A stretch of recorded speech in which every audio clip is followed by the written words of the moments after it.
Boise State for the win.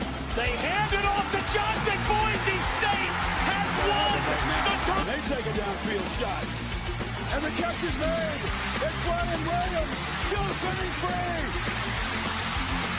Touchdown. The touchdown in the first possession. Back in the game. And he's loose again. Edwards off and running. Welcome back, Donovan Edwards.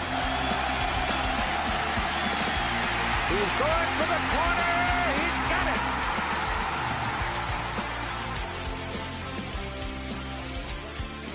This is the Gridiron Uncensored. What is going on, everybody? Welcome back to another edition of the Gridiron Uncensored podcast. We thank you for watching, of course, and for our new subscribers, we appreciate you. Make sure you like, follow, all that stuff. We're doing our group of five, previews really on who can contend for the conferences, who can contend for the playoff in turn, because if you win the conference championship, you have a great chance of going to that playoff. And hell, maybe even get in that large bid. Who the hell knows? So we're going to keep rolling on with that. It's been so far so good. Trev, how you feeling looking at some more teams here? San Jose State's the first one. I'm excited to talk about this little group of teams because, I feel like that the group of five champions out of this group. So bold. Yeah, all right. So we got three teams that we're doing tonight. We're splitting them up. We recorded tonight. We split them up, put them on YouTube. So again, if you want to go check out other teams, go on our YouTube page. There, maybe your competition's on there, and you can do a little preseason, check on it as well. So yeah, I'm pretty stoked. Oh yeah, teams tonight: San Jose State, Memphis, and Liberty. So again, check them out on our YouTube page. Let's get into it. San Jose State. That's the first one up. When I first was looking into them, I was like, this team had a solid season in 2024. People aren't really talking about them too much on Twitter or anything like that. There's, a couple like, hey, this team might do something. Some of our friends, in the college football spheres that have kind of mentioned them too. I look at what they've got, and I think this is a team that can definitely contend. Hence why we're talking about them. 2024, they went 7-6, but it was their third straight 7-win season. And, they had a couple of games where it was a lot closer than, it should have been a win. Like Washington State, 54-52, Colorado State, 31-24. And then, down the line, they lost in the bowl game in a 5-overtime battle against USF. So there's potential here, and they're building off of Niamata Lolo's, progress in his building of this program. So Trev, let's look at coaches. We're talking about Ken real quick. The dude obviously he's coached option from Navy, and now last year they were throwing it all over the place. That's and the right. run game wasn't as it wasn't bad at all, but it was. I feel like they could have ran more. Coaching staff wise, coaching changes. And do you see anything new? Not much. They're keeping it in the family from what I can gather, with Billy Ray Stutzman being promoted to the wide receiver. Stutzman may be a little bit familiar to some people because Craig Stutzman is the offensive coordinator. Offensive coordinator did not change. They're still in their second year. They're no changes really there. Nothing really. I would say nothing groundbreaking. I think they're just going to try and build off of what they built last year and keep everything kind of the same. Continuity of staff, man. Continuity of staff, the offensive coordinator, defensive coordinator there. New hires. Really, it's all about position coaches. Like they kind of went all position coaches as far as new hires go. They went from cornerbacks, outside linebackers, offensive line, defensive line, strength coach, personal whatever, and that they went that kind of route. Yeah. So they position coaches, really an overhaul of position coaches for San Jose State. So we'll see. Yeah. And really, you talk about the main stuff, like, all right, coordinators, of course, are the big ones. Mm-hmm. Their staff guys are huge too. There's pieces. I'm not saying that, but you want the continuity of head coach, OCDC. If that can stay around, that helps build, especially going into, a second year. And, that's what they have going on at San Jose State. That's right. portal wise, not too shabby. They had 14 out, 11 in. We're going to start talking, offense, defense, that type of stuff here, and looking at it. Real quick, I looked at, again, over-under thing. I cannot find any. I don't know what the hell the sports books are doing. Nothing for 2025 on half of these group of 5 teams. But there are some numbers out for like returning production. They're in the San Jose State's in the upper 50% when it comes to that. And that's another thing you want to see is a good returning production. Right. Yes, yeah. I think they have some of that. And then portal wise, we want to talk about that. They're 125th in the portal. Nothing crazy, but a couple of all right. They plugged some holes. Yeah, I mean, yeah, I suppose they did. I mean, it's not, it's like. I mean, it is literally a recruiting class that, I mean, it's slightly better than what Navy would have done.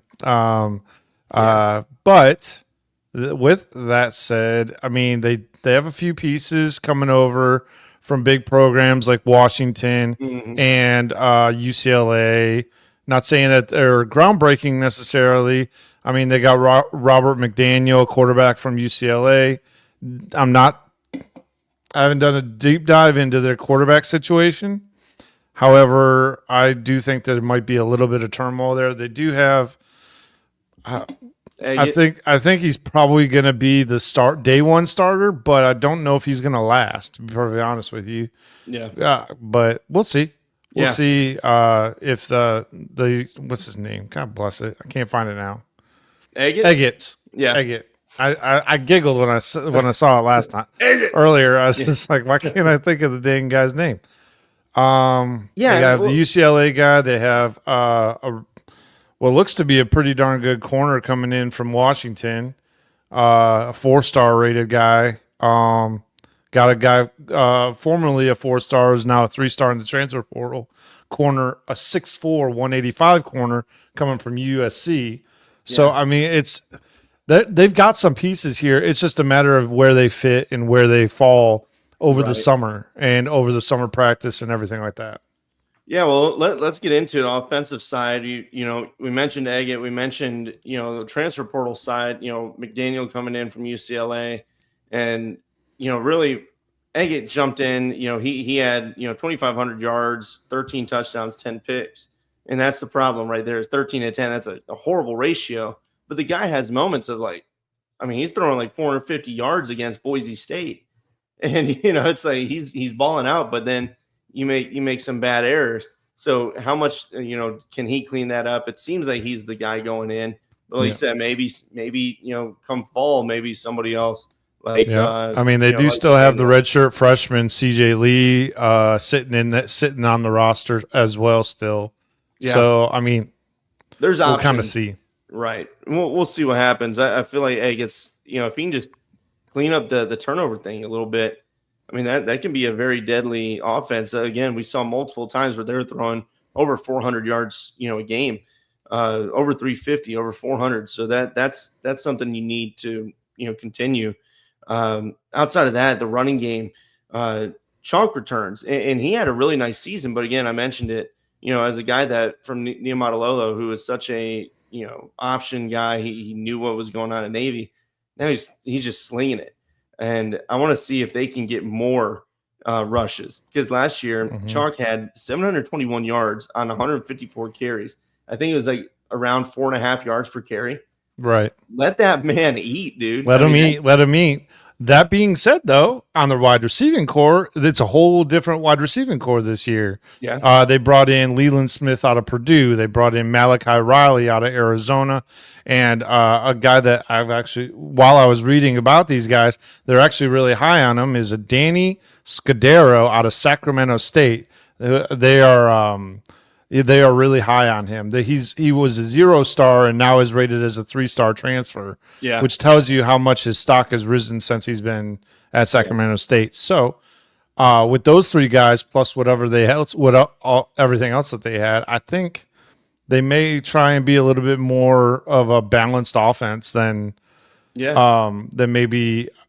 That's the word I'm looking for here. That he's usually known for the ground game. The head coach. Sure. He came from Navy, came from that triple option. So I think he might kind of open the playbook up a bit, hopefully, with these new wide receivers.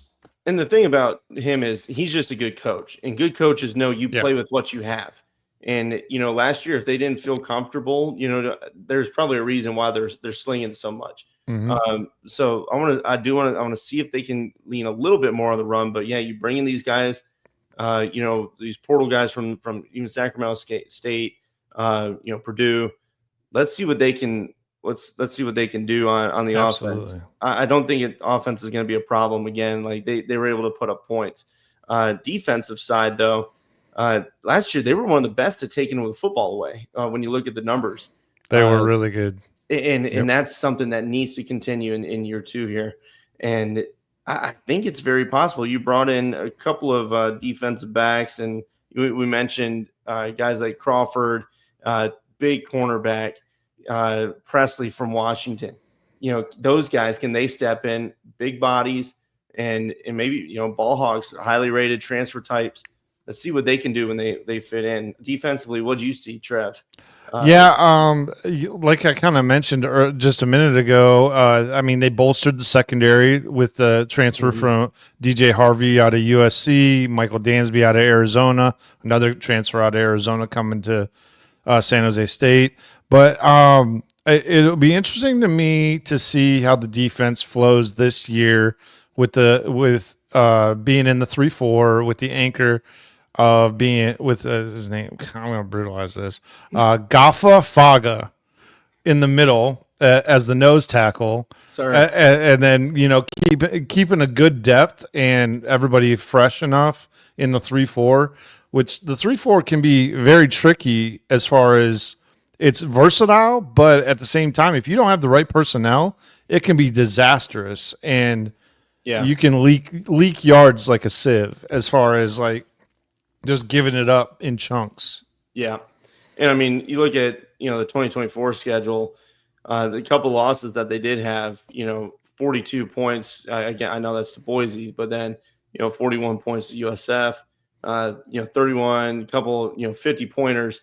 You got to try and bring that down, and we'll see if they do that this season. Speaking of the 2024 schedule, let's take a peek at that. What it looked like. Yeah.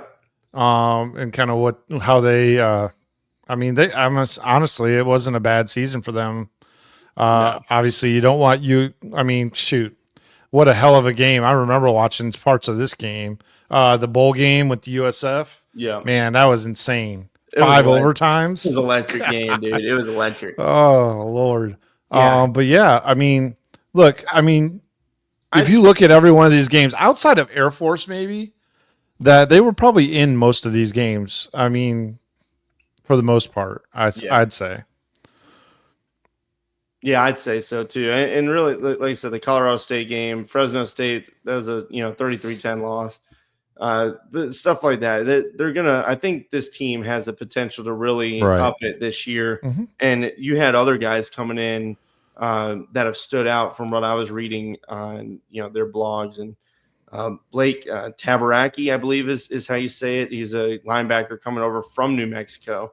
We saw a couple New Mexico players have been poached throughout the country, and this guy, he's been standing out, as well as let's see, Bowler Jr. was another one at defensive back, was a guy that stepped up. So if those guys that are on the roster can, put it all together, I think this is a team that, Trev, when we look at the 2025 schedule, I think there's a lot of potential here for them to make a nice run in the conference. And again, if they do that, that's pushing for, college football playoff talk.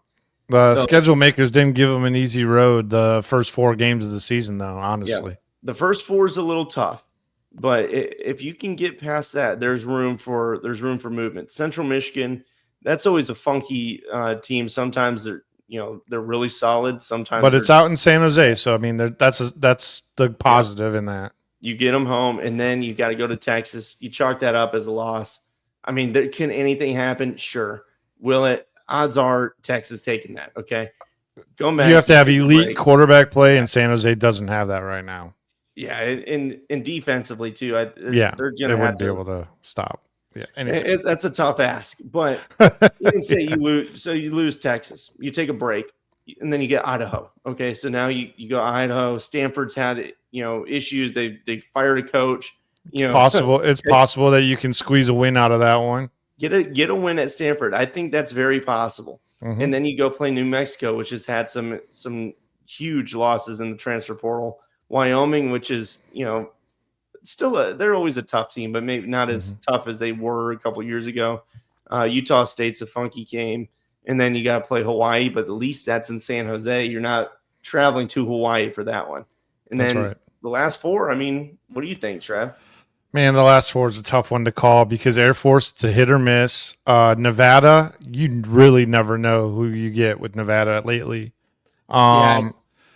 San Diego State, I'm telling you, San Diego State's a dangerous team in this conference. They can be a complete season buster for a lot of teams for a couple of these teams in the Mountain West. Yeah. And Fresno State's the same way. They are dangerous, and they can bust your season wide open especially with the way that they are the very last game of the season. Mm-hmm. That's tough. Yeah. That to close on that is tough, but I mean, it should have your mind right if you're San Jose State. Yeah, you're definitely in it. You know what you have going into this season. You have offense that should be able to continue to move the ball and score. You have a defense that, again, last year was really good. Looks to be improved. There's improvements out there. It's just how do they mesh? Again, it's right. The thing with all these transfers. Sometimes they'll fall apart. Sometimes they make a really nice unit. So right. I think this team has the potential. Again, there's no over/under, out that I have found. If there is, please let me know, fans. But I could see a 10-win season here, 9-win season. And I think 9's more. I'm leaning more 9 than 10. I just don't see them. I mean, they're already guaranteed a loss at the beginning of the season. Yeah, I'm chalking that as a loss for sure. Yeah, they're guaranteed that. Stanford. Yeah, I think they can. They can, but it's at Stanford too. Yeah. So it's away, so it doesn't give them all. But that being said, the stands might be empty in Stanford. Who knows? So it might just be a chalk. As far as it might not even be a home game. But I don't know, man. I can't see more than 9 wins right now. I just think that Mountain West, ironically enough, is a pretty darn tough conference. It is. It's a solid conference. When you look at the talent pool, of each of these teams, they're very comparable to each other, which makes it a very tough conference to win or be dominant in. Obviously, Boise State has managed to do that, but and that's another thing. San Jose State avoids Boise and UNLV So when you look at it, even if they lose the two out of conference big ones to Texas and Stanford, and then maybe they lose one to Fresno State, a 9-3 season, and you're only talking one conference loss. I mean, you avoid the Boise and. Right, that could put you right in that Mountain West, championship. You might be in the conference championship. I don't know if that's going to be enough to get you into the playoff. How highly ranked will you be? Is the question. That's another question, exactly. Yeah. So, especially with a couple of teams that we're going to be talking about later on. Yeah, so later on down the road. There's potential for this San Jose team. I like what you guys have. I think there's pieces. How will they mesh? And then can you just navigate the schedule? Don't slip up. Exactly. Consistency will be the key for San Jose, especially on the defensive side of the ball. Offense, I think we're all in agreement that we're not too concerned with the offense. It's the defense right now.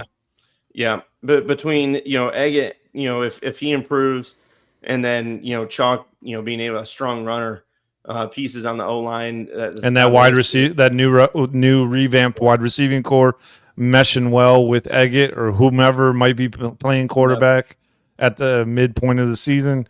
As long as that's all clicking, I'm pretty confident that y'all will put up points. However, it all hinges on defense. Once again, I think your corners and your secondary is fine. I'm really questioning your ability to stop the run, though. Yeah, let's see where that goes, and let us know what you guys think, fans. San Jose State, big year up ahead, and and we'll see what happens. So let us know what you think in the comments on Facebook, Twitter, Instagram, and of course YouTube. And make sure you subscribe and check out our other series too. See who you're playing this year. We've already talked about a few. Yes. So all right, we'll see you guys. Thank you. Take care.